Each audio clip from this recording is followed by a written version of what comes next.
Take one. Take one. Take one. Hey, Ann. This is our cooking segment. First you get the meat. I can't tell you where the meat came from, but it is meat. It's called ground chuck.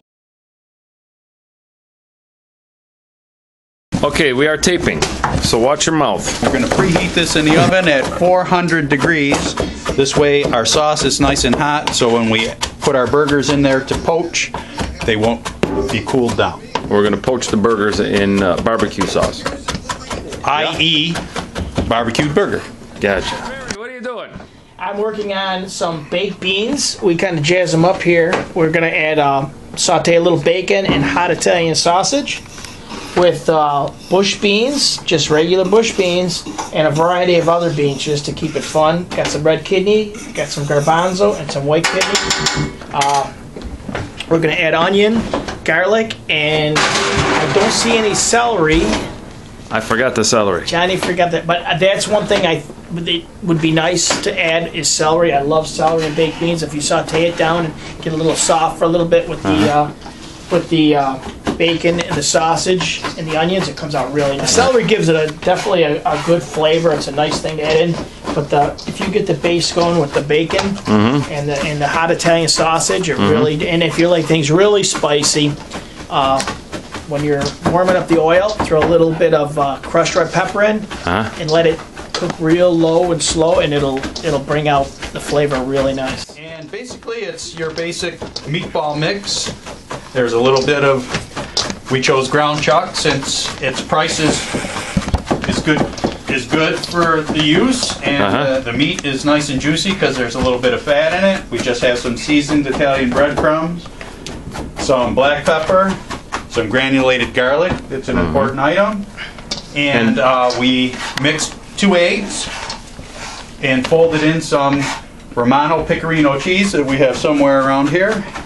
Pecorino Romano. And folded in about a half a cup of Romano Pecorino. And we're just folding it in and making... Ground chuck's a good, well-priced meat, and it's got some fat in it for flavor. That is correct. And we're just folding it in lightly. It doesn't have to be overly mixed. Just get in all your breadcrumbs so you don't have any chunks in there. And we're gonna fold it in and make some burgers. Okay, what you doing, Mike? One thing I did leave off is I would recommend draining the beans because you don't want this. I like baked beans a little on the thick side, so. You don't want your beans to be soupy. No, you don't want them soupy. Soupy sales. Quickly, he was hot in the 70s. I'll put it in the oil. I'll put it in where the oil is fairly cool so it doesn't burn. The window cleaner will not be an ingredient in the baked beans. Where is the window cleaner? Come on. I love window cleaner in my baked beans. My mother made it that way for years. Never affected me at all. Not a bit, Gary. Not a bit. Yeah, Gary, you're fine. You're just fine. I'm fine. And we're making something really good and nice. Let's see. Chop up the garlic a little. Hey, Mike, what's your favorite food? My favorite food? I gotta say I'm partial to a burger or a. One thing I do enjoy a lot is Mike Asbell's red clam sauce, which is fantastic. Maybe Mike will do a demonstration for us one day about that. And Gary here is making a pink sauce, which one of these days. Very, very good. May show up on the telethon this year. Our viewers what a fantastic, easy dish that is, and it tastes like $1,000,000. Okay. All right, so we got the finely chopped garlic and the meat ingredients. Yeah, I'm gonna throw this in, the garlic in while the oil's cool, so we don't burn it, and just bring it up to temperature. A little bit of olive oil in there, or canola, whatever you prefer. Keep it on low. You cut the whole onion up? We'll take the whole onion. Onion, you can't lose with onion. Like I said, onion, garlic, and celery. Unfortunately, like I said, no celery, but it's. I would recommend using the celery. Keep rubbing it in. You know, I tell Johnny one thing to get. That's okay. No, really, just saute that down a little bit. Then I'll throw the bacon in and keep that juice. Keep everything in the pot. That's all the flavor. Don't drain anything. I know it's probably Right. I know it's probably not the healthiest baked beans, but it's good. Full of fiber If you want and healthy, fat. skip. Don't come to the firehouse. Don't come. Yeah, that's one thing. If you want healthy, I would skip the sausage. You could also use some chicken sausage. Would probably work. It might not be as flavorful. All right. So you're gonna get those translucent, and then you'll throw the meat in. Ta-da! Okay, we got, what is it? That's the barbecue sauce. This is the barbecue. Preheating in the oven. What's in there? Barbecue onions there? Barbecue onions, and a little bit of onions. water, just to dilute it. So The burgers it doesn't will- get too thick. will Burgers join poach in there. Okay, shortly. the onions are looking pretty good. Get some nice juice out of them. If you want to keep a lot of the juice in, make sure you cover it. I didn't, but it's nice to do that too because you keep a lot of flavor. I'm get gonna rid throw of the a little- bacon in.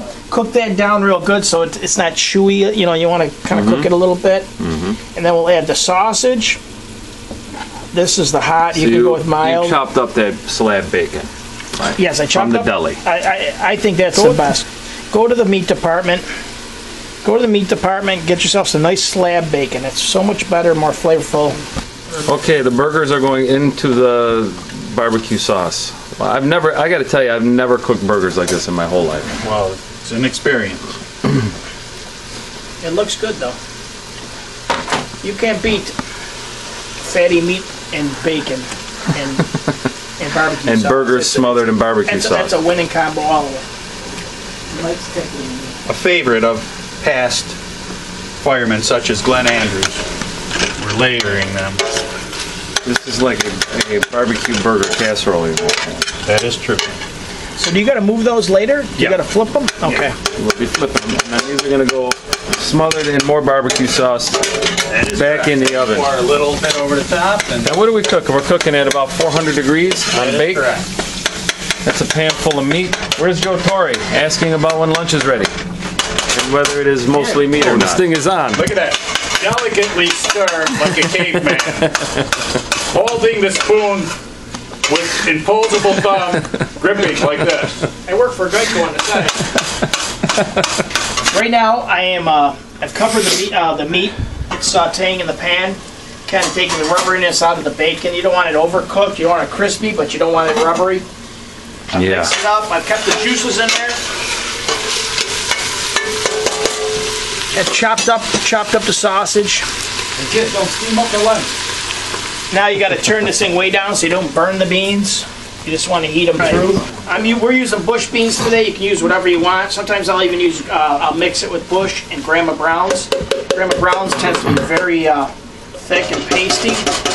Equal being opportunist. That works pretty good. If you don't have enough juice, if you think you need it a little bit, you can use barbecue sauce. You can use a little bit of vinegar if you like it like that.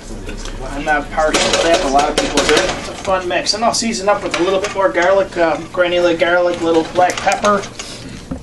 You probably don't need salt because of the bacon. The sauce is probably plenty in there, but you can see the nice color, texture. It's nice, and like I said, you'd have a little bit of celery in there normally. Like as you continue to say over and over again. I'm beating a dead horse. I'm beating a dead Castellani. Wow, that's a lot of beans. Now, what would you say that's going to serve? That's going to serve like 4 guys? Or? 4 firemen or 8 humans. This will be more than enough as a side dish. Yeah. We're like this. Once I season this up for the last time, I'm going to close this thing up. Turn the heat on maybe low medium so you don't burn it. Season it up a little bit and just let it cook. You know what's nice too? You can make this in a crock pot in the morning.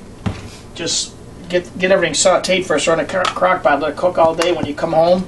A little black pepper. Okay, as you can see, our burger's been in about 20 minutes. We let them come to temperature and cook almost all the way through. And it's just like cooking a meatloaf. Nothing fancy here. These are just like mini meatloafs. A little bit of barbecue sauce on them. And it's a good hearty meal that's easy. You don't really got to keep an eye on it. So if you have other functions in the household to do, you could let this sit. And in turn, before you know it, you got a nice tasty meal that's warm and very easy to do. We just flip them. After 20, we're going to put them in, let them cook all the way through, maybe another 10 minutes, and they're done.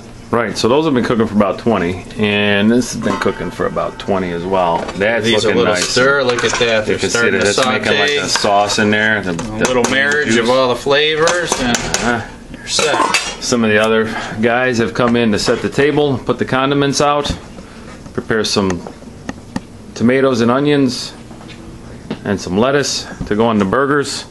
This is going to be crazy. If we had some smell-o-vision, it would be good, because I smell bacon and burgers and barbecue sauce. Poached barbecue burgers by Gary Carella, And Firehouse 3, and Mike Perry's famous beans that are not his. that are not mine. It's not my idea. Just another plagiarized recipe. You just executed it brilliantly. Yes. Oh, look at it. Is it still bubbling? It's still bubbling too. A little bit of bubble look at there, nice and moist. Use a little bit of the sauce on the top. Marry that with some nice. Okay, somebody show me how you plate that. Okay, here we go. It's like Price is Right. All this can be yours. Except I'm not a pretty girl. Get yourself a little bit of juice on there. Okay. Yeah, so You just put a burger on a bun. there we go. You came right. All right, there we go. And we'll dress this thing up. Is there some good protein in those beans as well, or no? Oh yes, the beans. We're gonna get those out in a minute. Is there as much as in a nice breakfast of steak and eggs? Steak and eggs and steak. Delicious. That's what you should eat for breakfast. Every day, steak and eggs. All I gotta say is it's 12:23. Joe Torre Oh is boy, starving to death. that was Joe Torre. This is a pretty. His looking tapeworm is screaming for lunch. Okay. Johnny, you want to bring the camera over? You can see these beans in their natural state. Their natural. In their natural habitat. Their habitat's about to get very unfriendly for them. And that's it. Got some nice meat in there, some sausage, some bacon. Making a big mess. It's not a good spoon. And there we go.